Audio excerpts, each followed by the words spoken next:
Estamos estudiando los jueces y hoy aspiro que terminemos esta interesante historia que sobre todo nos enseñó ese proceso de decadencia que se da en el libro de los jueces, que lo aprendimos, ¿cierto? Estar bien y entonces uno descuidarse. Cuando está bien, descuidarse. Y entonces uno se descuida en su devocional, en su oración, en el culto, en la comunión, en la palabra. Y entonces, ¿qué pasa? Se enfría. Cuando una persona está fría, pierde sensibilidad espiritual y entonces inevitablemente va a pecar, va a tolerar algo que ofende a Dios por el hecho de que está frío. Si estuviera espiritualmente bien, había cosas que no toleraría, pero como se enfrió, va y venga, ¿cierto? Entonces peca. Y como peca, inevitablemente van a venir consecuencias del pecado. Si la persona es sabia, ahí, cuando estén las consecuencias del pecado llevado, entonces, ¿qué va a hacer? Va a buscar de Dios, ¿cierto? Va a hacer actos de consagración y se va a arrepentir. Si la persona se arrepiente sinceramente, ¿qué va a pasar? Contra mi voluntad, Dios lo perdona. A mí me gusta que Dios lo haga conmigo, pero me fastidia que lo haga con todos. Qué mal, ¿cierto? Y lo perdona. Y como lo perdona, consecuencia de ese perdón va a pasar ¿qué? La persona vuelve a estar restaurada y vuelve a estar bien. Ese es el libro de los jueces. Y después de que estaba bien, se enfría, peca, la lleva, se arrepiente, recibe perdón, se restaura. Y cuando está bien, se enfría, peca, la lleva, se arrepiente, recibe perdón, restaura. Y luego, ahí podemos pasar toda la noche si quiere, pero usted ya lo entendió. Ese es el ciclo vicioso del libro de los jueces y de muchos cristianos, no, siempre me equivoco, de muchas personas que van a iglesias cristianas y viven ese ciclo continuamente. Nosotros aprendimos desde Josué una estrategia. La clave es que cualquiera la lleva exclama, por muy ateo que sea, ¿sí o no? Eso con el tigre encima, eso usted viera lo piadoso que se vuelve cualquiera, ¿cierto? Entonces, pero la sabiduría que hemos adquirido a través desde Josué aprendimos eso, ¿cierto? ¿Cuál es nuestro truco? La técnica que como iglesia nosotros estamos usando. Ya la estoy usando, no sé si usted la está usando, yo la estoy aprendiendo a usarla. ¿Cuál es? Actos de consagración. Cuando estamos llevados, claro, hay que hacerlo, pero todo el mundo los hace. Actos de consagración cuando estamos bendecidos, para acuñar la bendición, para que la bendición no se caiga, para que no seamos como el asno, como el mulo, que tienen que ser atados con cabestro, si no nos acercan a ti, dijo Dios. Que porque estoy bien me alejo de Dios. No, al contrario, cuando estoy bien es cuando más me le pego para que Dios diga, a este me toca tenerlo bien para que se me acerque. Listo, esa es. ¿Estamos de acuerdo, Dios? Totalmente. En la buena es cuando más te busco. Eso lo aprendimos. Ese es el libro de los jueces. Cada vez que hay un personaje, Otoniel, Aob, Sangar, Débora, Barak, Gedeón, Tola, Jair, Jefté, Ibsán, Elón, Abdón, Sansón. Cada vez con ellos pasa lo mismo. Cada personaje es un ciclo de esos que le conté. El ciclo completo. Completico en el libro de los jueces. Qué aburrimiento, ¿cierto? Aunque eran 14, nosotros separamos 12 y pusimos aparte estos dos. Inclusive mezclamos a Débora y Barak en uno solo. Porque no se pueden separar las historias, esa es la misma historia. Entonces los pusimos ahí. Entonces nos quedaron 12 para que nos cuadren mnemotécnicamente, ¿cierto? 12 apóstoles, ¿cierto? 12 tribus de Israel, 12 profetas menores, 12 meses del año, entonces nos cuadra, ¿cierto? Entonces nos queda más fácil. 12, los jueces, 12. Ya les dije, si van a otra iglesia, le van a decir que eran 14 o 15.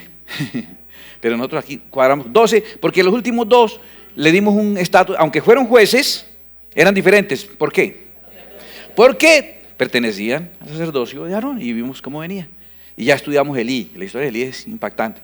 Y esta historia es muy bonita y aunque la terminamos hoy, vamos a seguir profundizando el fin de semana sobre lo que tiene que ver con la influencia en nivel de gobierno y dentro de 8 días algo relacionado con la unción de Dios sobre las personas.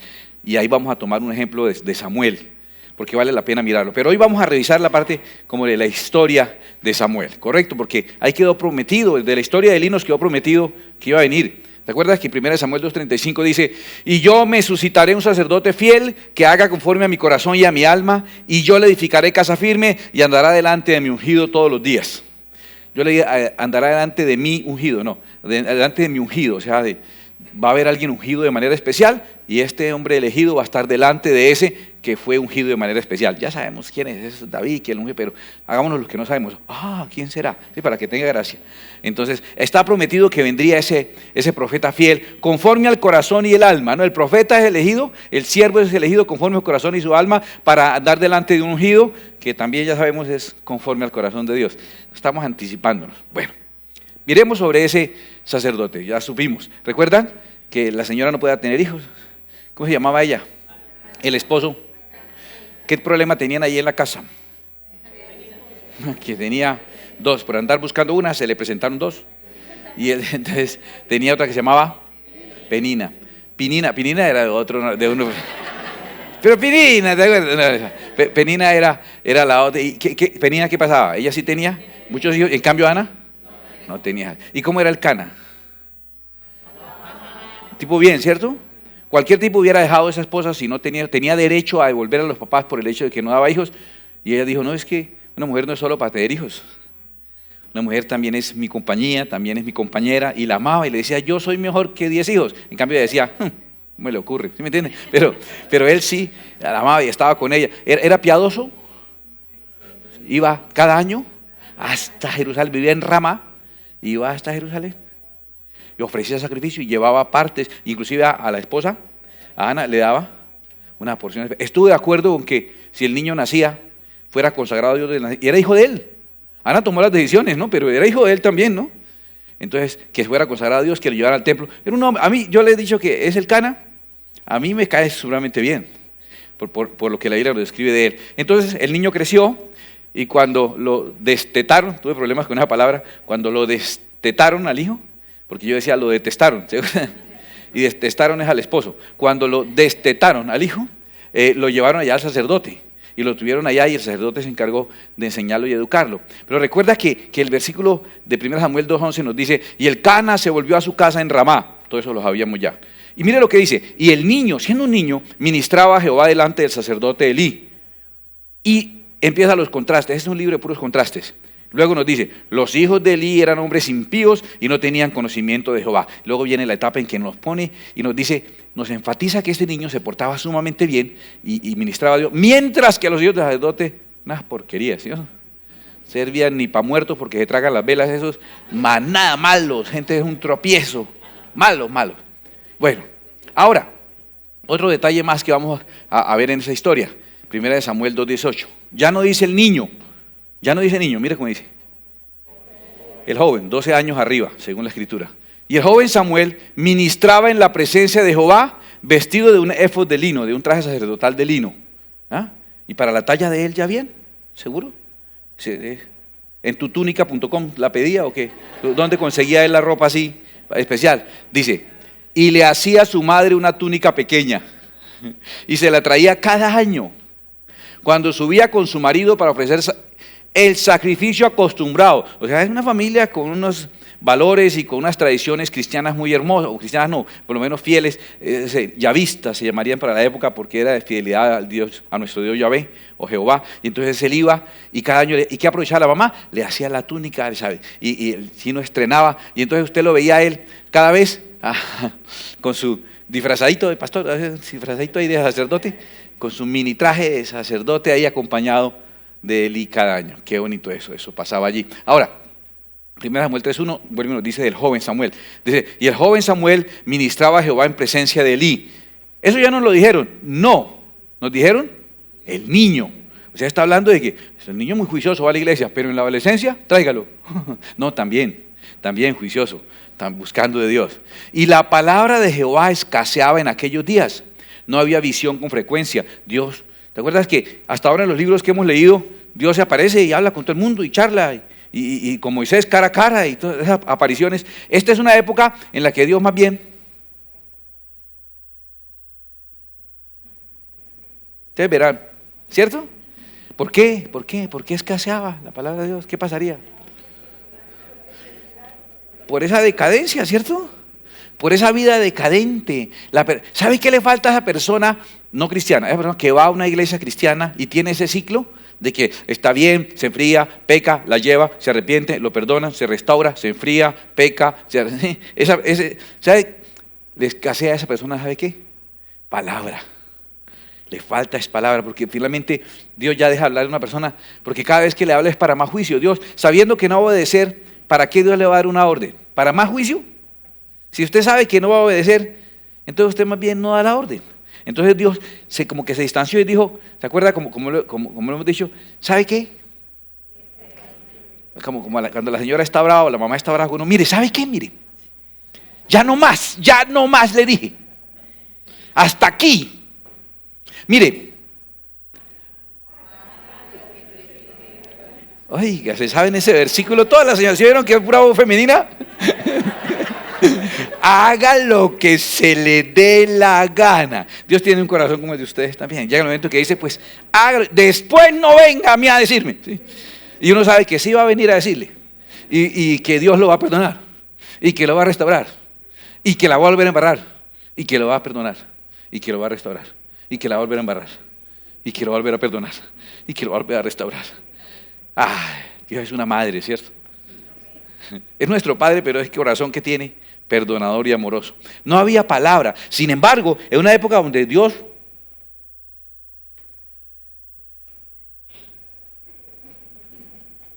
se quedó callado. Mire lo que ocurrió. Estaba este muchacho durmiendo. ¿Sabe dónde dormía? Dormía ahí en el templo, ponía una colchoneta y dormía ahí al pie del arca de la alianza, al pie de los elementos sagrados. Ahí era que él estaba.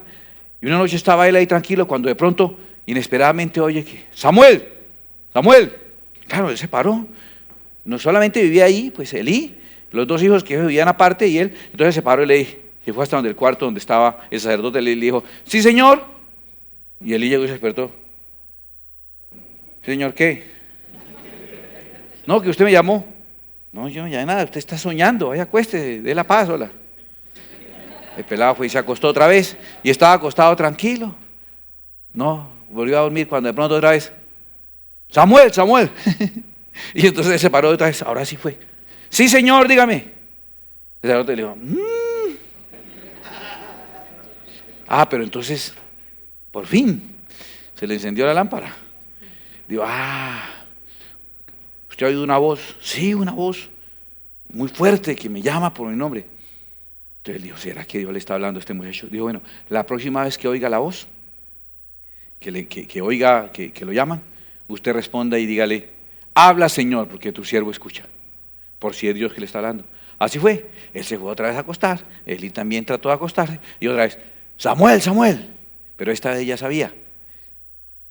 Y entonces él dijo, y vino Jehová y se paró y llamó como las otras veces, Samuel. Entonces Samuel dijo, habla porque tu siervo oye. ¿Y qué le dijo Dios a Samuel? ¿Alguien sabe lo que le dijo? ¿Recuerdan? Le dijo que eso, ¿te acuerdas que vino un profeta? ¿Qué tenía de particular ese profeta? Que no tenía nombre, ¿te acuerdas? Que nosotros dijimos era como Dios mismo hablándole, que dijo todo lo que iba a pasar. ¿Y se acuerda la precisión de ese profeta? ¡Ay, tremendo! Eso es exactico, el profeta. Entonces Dios vino y le dijo, por lo cual yo también pienso que era Dios mismo quien estaba hablando, y le dijo, mire, esto y esto va a pasar.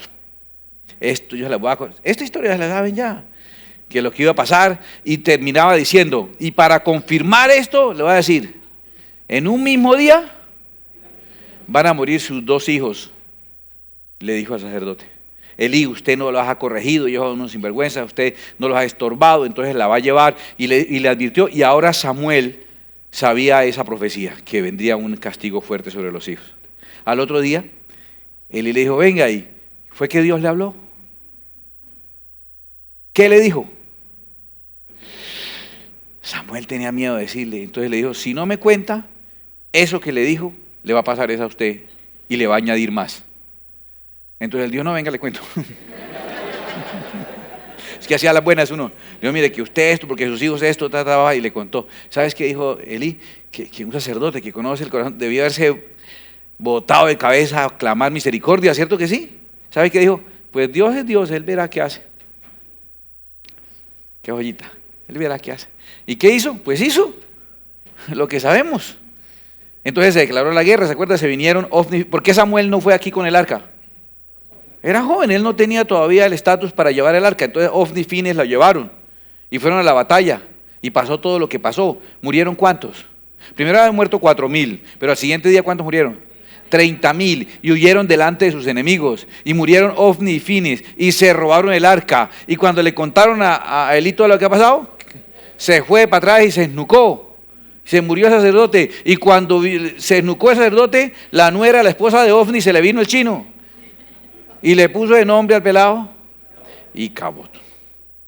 Todo eso ocurrió. Mientras eso estaba pasando, Samuel estaba creciendo, estaba pasando de ser el niño a la joven y ahora hacerse un varón. Cerraron el arca. Déjenme, esto es importante que ustedes sepan, de verdad. Bueno, los filisteos cerraron el arca. ¿Qué hicieron con el arca? ¿Fue la empeñaron en una prendería? No. ¿La desguazaron? No, afortunadamente.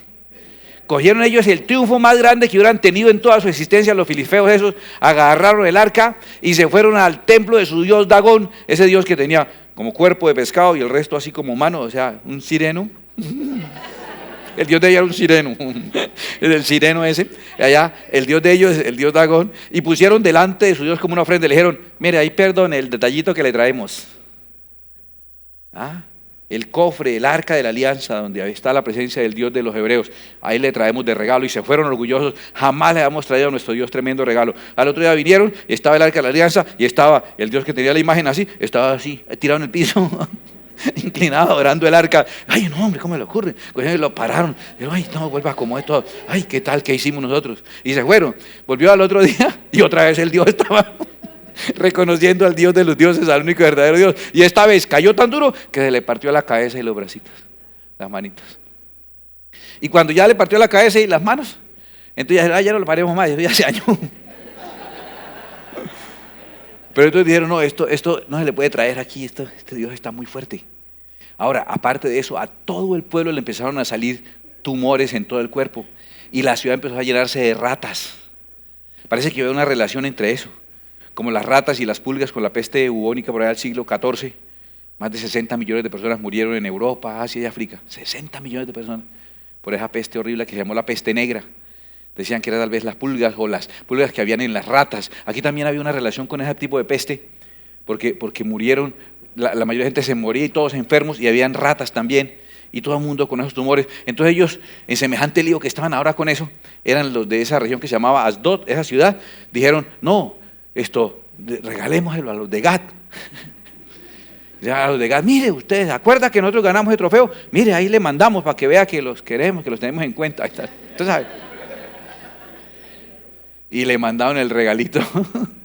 Y cuando llegó, acuerda que esta es la franja de Gaza, ¿no? Esto es Israel, la franja de Gaza. Entonces lo mandaron de Asdod a la ciudad de Gad. Y lo recibieron los de Gad.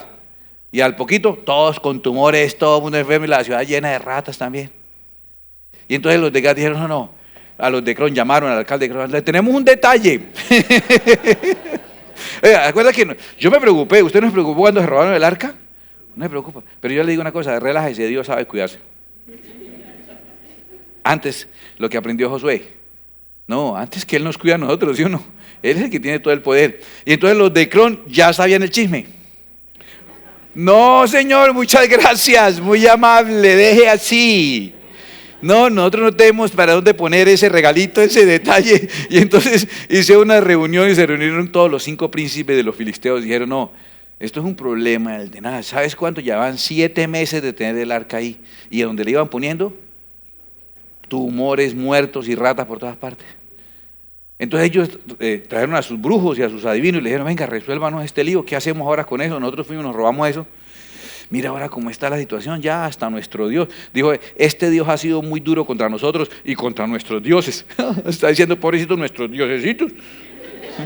Vino el de verdad y los cogió y los picó a todos. Entonces estaban preocupados diciendo, ¿ahora qué hacemos? Y entonces ellos consultaron con sus mismos adivinos y con sus sacerdotes. Dijeron, ¿qué hacer? Ellos le dijeron, mire, primero hay que devolverla. Eso le funciona allá a ellos, eso aquí a nosotros es un lío. Hay que devolver eso.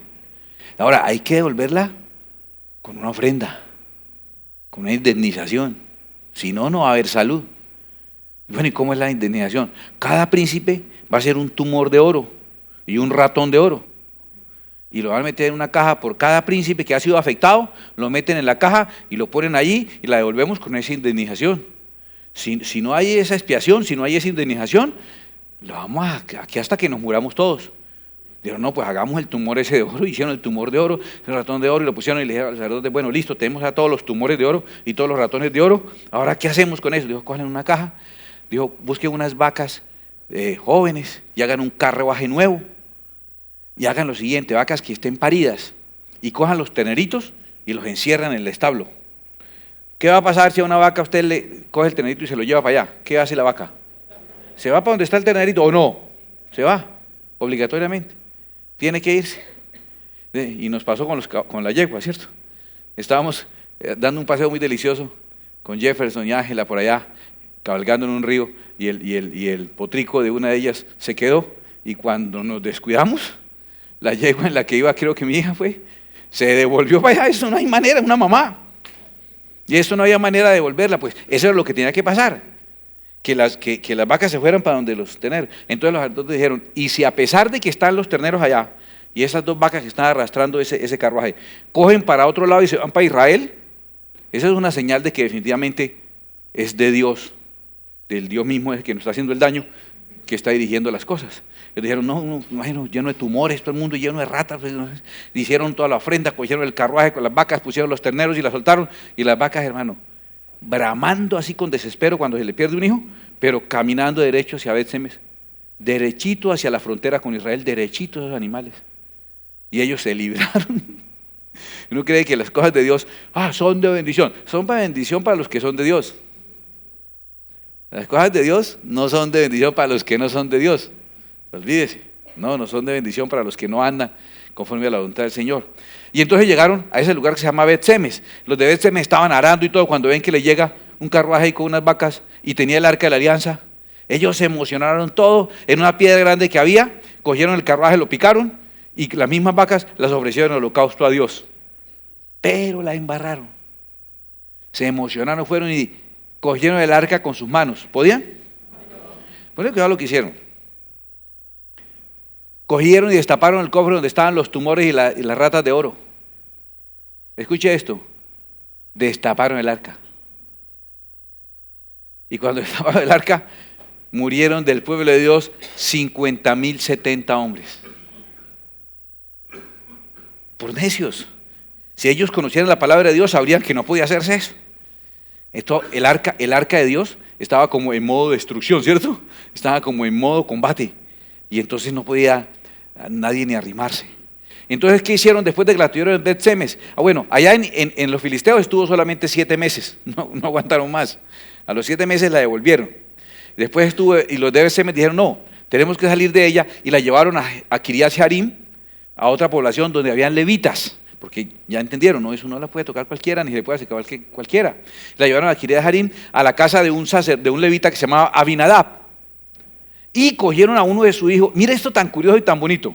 Y entonces el arca se había perdido, ahora como que control al delete, como que empezamos otra vez, ¿no? Entonces tenemos arca. Y entonces vamos a coger uno de los hijos de Abinadab y vamos a consagrarlo para que solo él se encargue de limpiar y cuidar el arca. Solo él puede tocarla. Y lo consagraron y lo santificaron. ¿Sabes cómo se llamaba él? Eleazar. A ver, ¿quién encuentra aquí alguna relación? El hijo de Aarón que había sido escogido para heredar el sacerdocio. Ahora como que, ¿se acuerda que nosotros sabemos que hay ciclos que se repiten? Y eso significa que, hay eventos que se repiten y eso significa que hay un ciclo que terminó y empezó un ciclo nuevo. En nuestro nuevo ciclo, Dios se encarga de escoger como sacerdote dedicado un hijo, en este caso a Abinadab, como cuando escogió a un hijo de Aarón y ambos se llamaban Eleazar. Vea qué curioso eso, qué interesante eso. Y estuvo ahí 20 años, allá en la casa de Abinadab.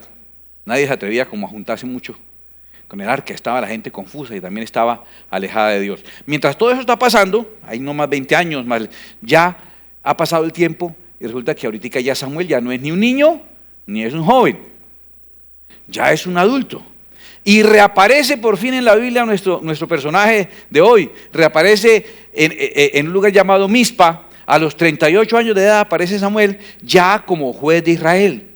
O sea, como dirigiendo al pueblo, como diciéndole al pueblo lo que debe hacer. En un discurso maravilloso, él dice en capítulo 7, versículo 3, habló Samuel a toda la casa de Israel diciendo, si de todo vuestro corazón os volvéis a Jehová, quitad los dioses ajenos y a Astarot de entre vosotros.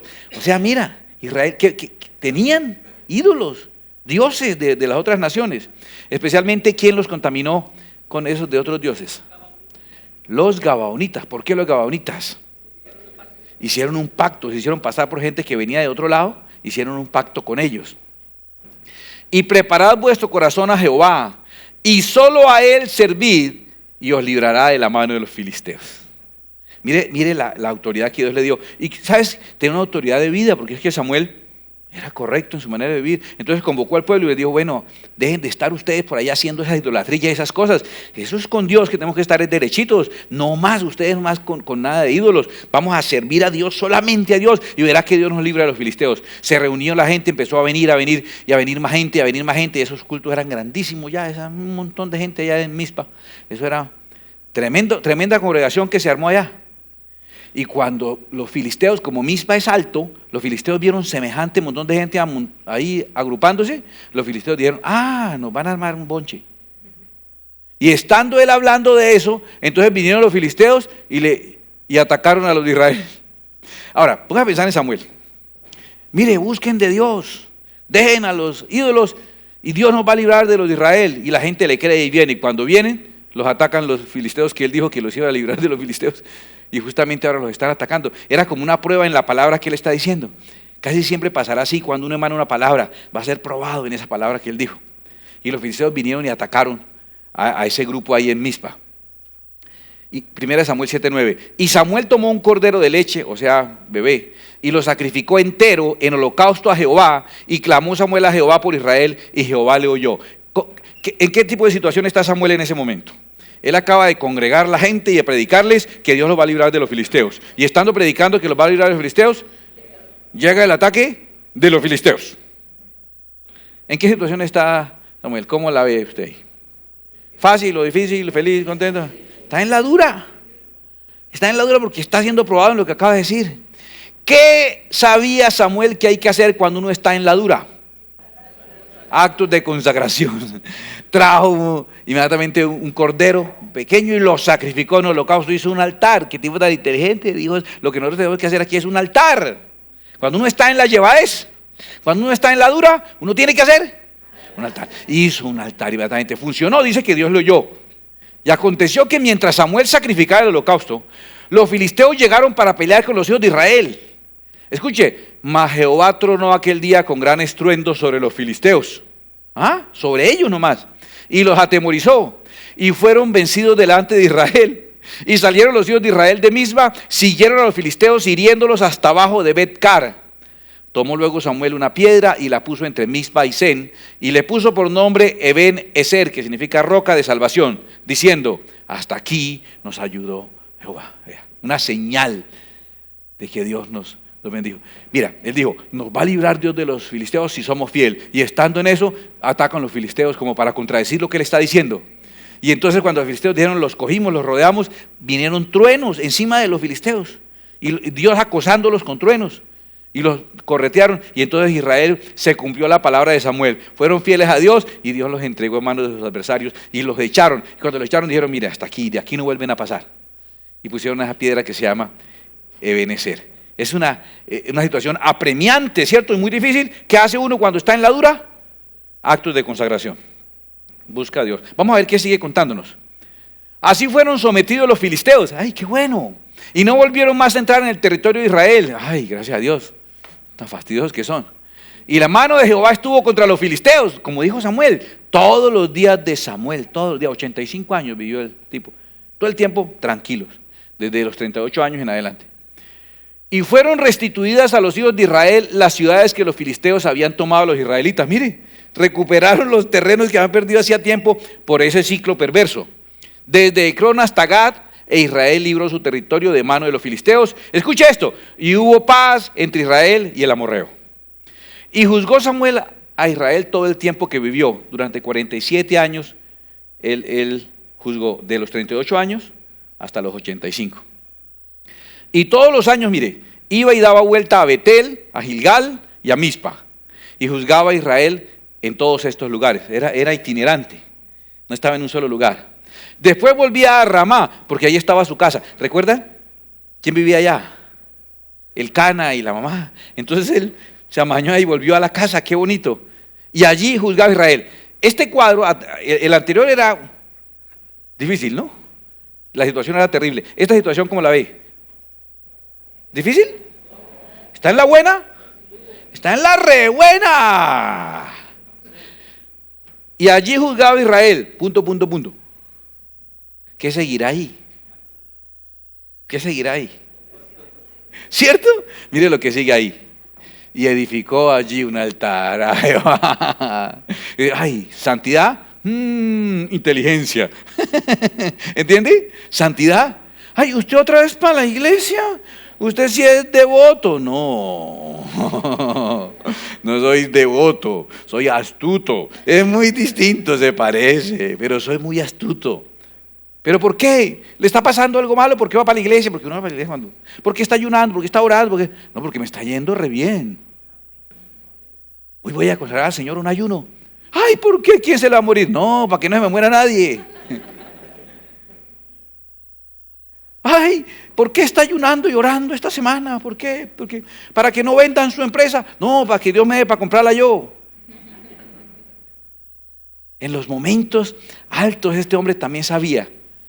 Y ese Samuel, jamás encuentras en Samuel alguna conducta inadecuada durante toda su vida. Y continúa esa historia durante 47 años, ya les dije, él juzgó a Israel hasta los 85 años de edad. ¿Correcto? Desde niño, tan bonito, ¿cierto? Así de antes de nacer consagrado a Dios y muere a los 85 años y todo el tiempo fiel al Señor. Para cerrar esta parte de la historia, la otra parte de Samuel viene con los otros dos personajes. Mire, y aconteció, capítulo 8, y aconteció que habiendo Samuel envejecido, puso a sus hijos por jueces sobre Israel. Y el nombre de su hijo primogénito fue Joel, y el del segundo, Abías. Y eran jueces en Berseba. Escuche, pero no anduvieron los hijos por los caminos de su padre, antes se volvieron tras la avaricia, dejándose sobornar y pervirtiendo el derecho. Entonces todos los ancianos de Israel se juntaron y vinieron a Ramá para ver a Samuel. Y le dijeron, he aquí tú has envejecido y tus hijos no andan en tus caminos. Por tanto, constitúyenos ahora un rey que nos juzgue como tienen todas las naciones. Y ahí les dije que Samuel cumple la labor de ser enlace entre el periodo de los jueces y ahora introducirnos al periodo de los reyes. ¿Viste? Ustedes saben mucho. Estoy viéndome un profesor muy orgulloso. Y vamos a entrar a esta etapa a estudiar el tiempo de los reyes, ¿correcto? Esa etapa. ¿Por qué fue que pidieron rey? ¿Estaba cuchito? ¿Puso los hijos? Los hijos no funcionaron, ¿correcto? Para nada funcionaron. Entonces ya vamos a entrar a la siguiente etapa, que es la etapa de los reyes. ¿Recuerda una cronología un poquitico brusca que yo les hice, pero simplemente para que la tenga más o menos en su mente? Que dijimos que lo de Abraham es más o menos 2000 antes de Cristo, Moisés más o menos 1500 antes de Cristo, David más o menos 1000. Ahí vamos a llegar ahí a empezar a estudiar. Bueno, antes de David está Saúl, pero más o menos es por esa época, ¿no? Eso por ahí un par de años nos vamos a pelear nosotros, porque esto no es una liquidación de cesantías, sino un recorrido histórico. Entonces aquí vamos a estudiar ahora sí el periodo de los reyes de Israel, ¿correcto? Yo me voy a permitir cerrar haciendo un poquito de epistemología, un poquitico de crítica de la historia. Yo admiro mucho a Samuel, muchísimo, de verdad, es un personaje que a mí me fascina. Pero voy a permitirme hacerle una respetuosa crítica, ¿sí? Pero no ofender a nadie. Y tiene que ver con el tema familia, ¿cierto? Porque es que, sí, él muy derecho y todo, pero mire qué pasó. Los dos hijos. Ahora, escúchame. Premio para el que me responda. Las dos preguntas, no una sola. ¿Cómo se llamaban los papás de Samuel? Dime el papá. La mamá. Ana, perfecto. Uy, esto estaba grave todavía. ¿Cuántos hermanos tuvo Samuel? Capítulo 2 de Primera de Samuel. ¿Cuántos hermanos y hermanas? 2 hermanas y 3 hermanos. Familia de 6 hijos. ¿Correcto? ¿Qué costumbres tenía en esa familia, por ejemplo? ¿Vacaciones cada año o no? ¿Cada año sagradamente para dónde? Para Jerusalén. Buenas vacaciones. ¿Cuántos años a Jerusalén acá? Oh, ya, unos poquitos allá. Los que interesados hablan con él. Él sabe por dónde irse, yo no sé. ¿Sí me van a entender?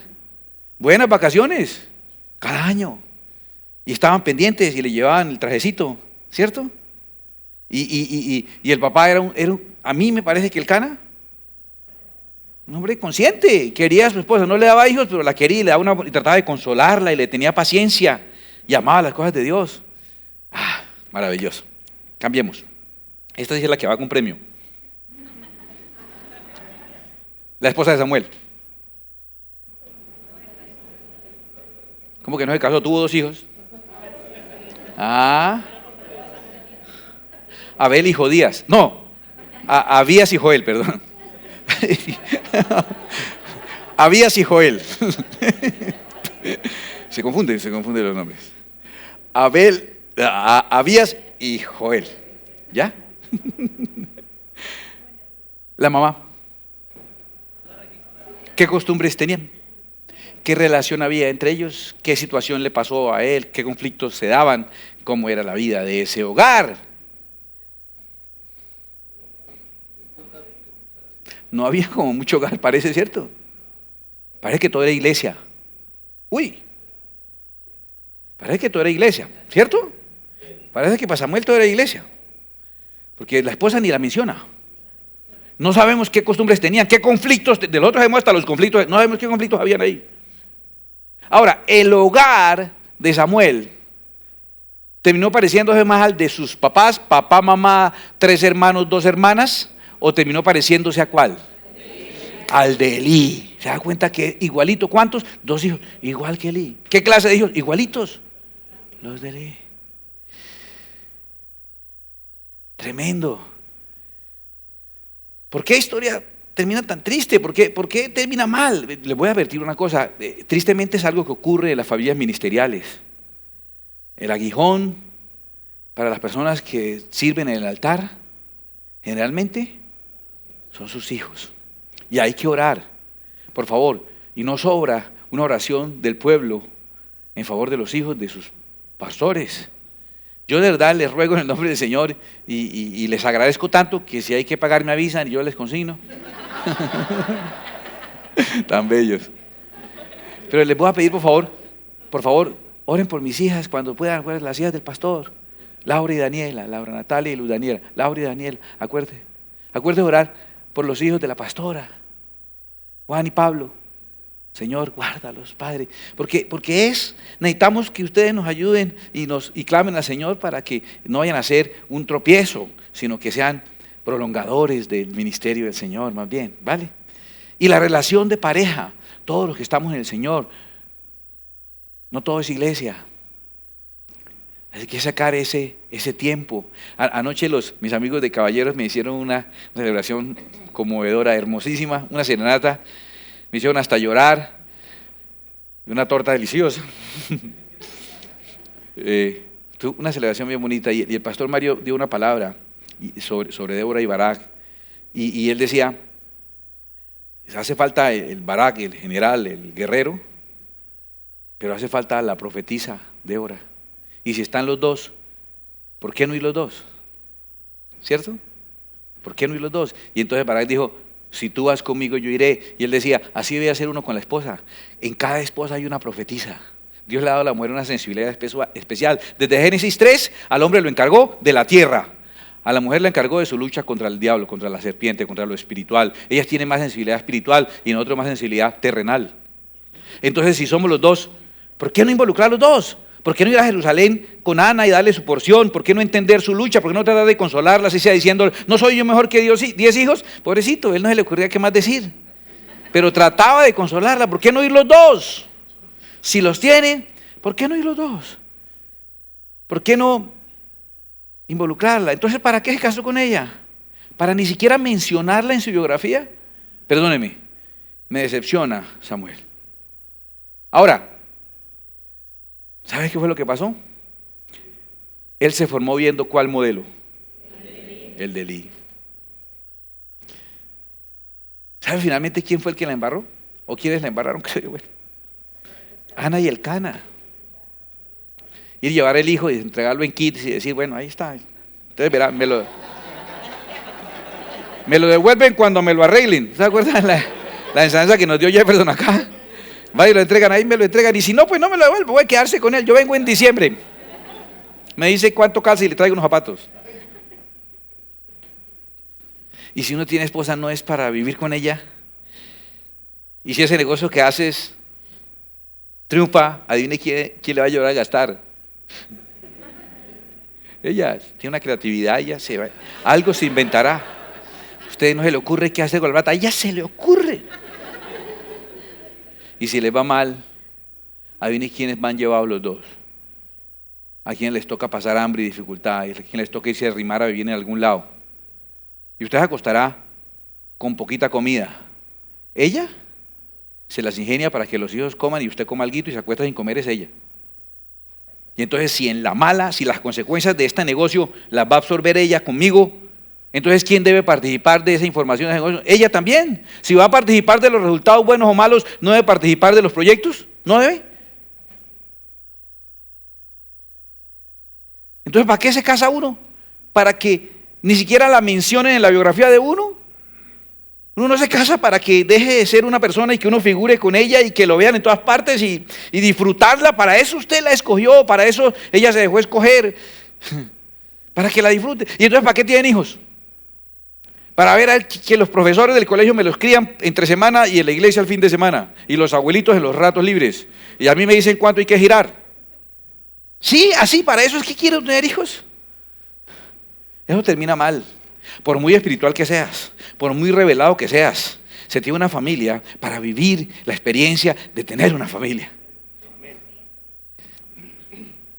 Si tienes papás, ay Dios, haz ahora lo que quieras hacer por tus papás. Mira, haces tan feliz a tu papá, joven. Ay, no, es que a uno le cuesta tanto trabajo hacer cosas por los papás. Yo te entiendo. Entonces no hagas cosas por tus papás. Deja de hacer alguna de las cosas que haces por tus papás. ¿Sí me van a entender? Ay, que no eres capaz de hacer algo, arreglar cocina, arreglar el cuarto, colaborarles en la empresa, en el trabajo, no eres capaz de hacer algo por ellos, está bien, lo acepto. Pero entonces deja de hacer algo de lo que haces que tú sabes que para ellos es doloroso. Y es doloroso porque saben que te va a hacer daño en algún momento. Deja de dedicarte algún tiempo, deja de la forma en que manejas tus redes sociales, tus amistades, tu tiempo. Si no eres capaz de hacer algo por tus papás, entonces deja de hacer algo que los hace entristecer. ¿Eso es un gran aporte o no? ¿Cuántos papás dicen amén aquí? Cierta cosita que hace, y no estoy pidiendo que haga, con que deje de hacer esto yo quedo contento. Amén. Sí, es verdad, es fácil tener felicidad. Eso que usted va a venir a decirle perdone abrazando un ataúd con un cuerpo podrido en dentro, que va a decir, ay papá, y si no, eso no, déjeme de ridiculez, a mí no me pongan con esas cosas. Es ahora que lo tiene que hacer. ¿Sabes para qué tienes tus papás? Para disfrutarlos, hermano, para vivir con ellos, para disfrutar cada momento. Para eso los tienes, para abrazarlos, para molestarlos, para hacerles cosquillas, para disfrutar lo que comen, lo que te sirve, lo que te cuenta, para oír su historia por 200ª vez. Y poner cara de que, ¿verdad? Para eso los tienes. Para eso tienes tu esposa. Disfrútala antes de que otro venga y se la disfrute, se la quite.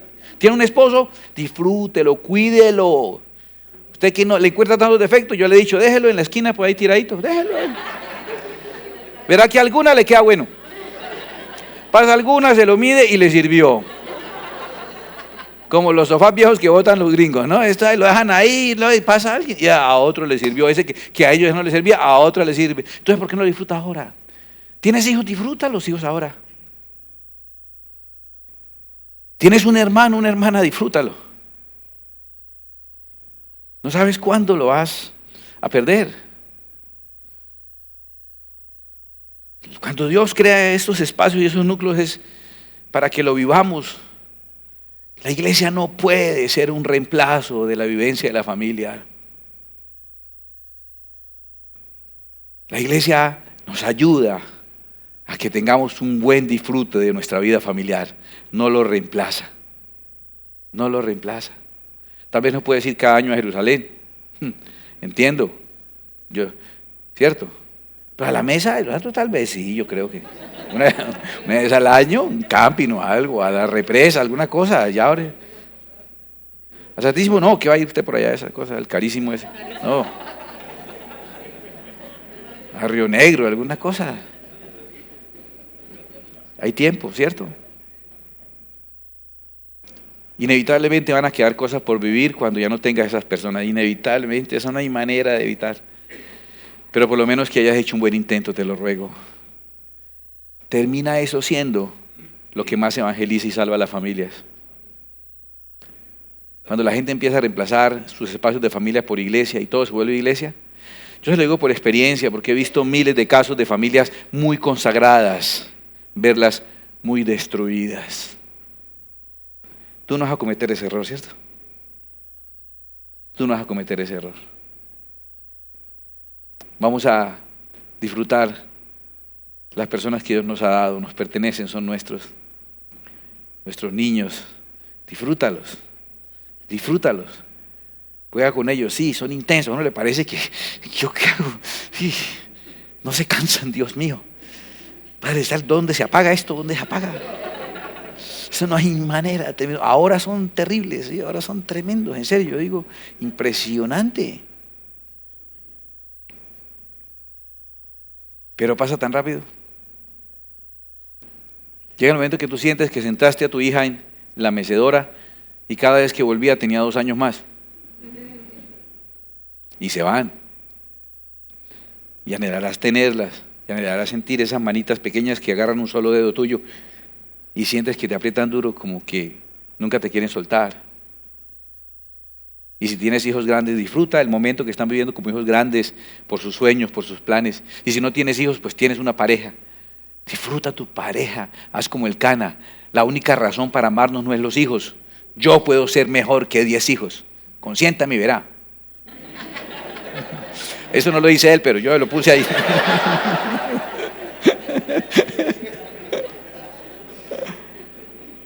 Y si no tienes pareja, pues tienes papá, hermanos. Y le doy gracias a Dios por esta palabra.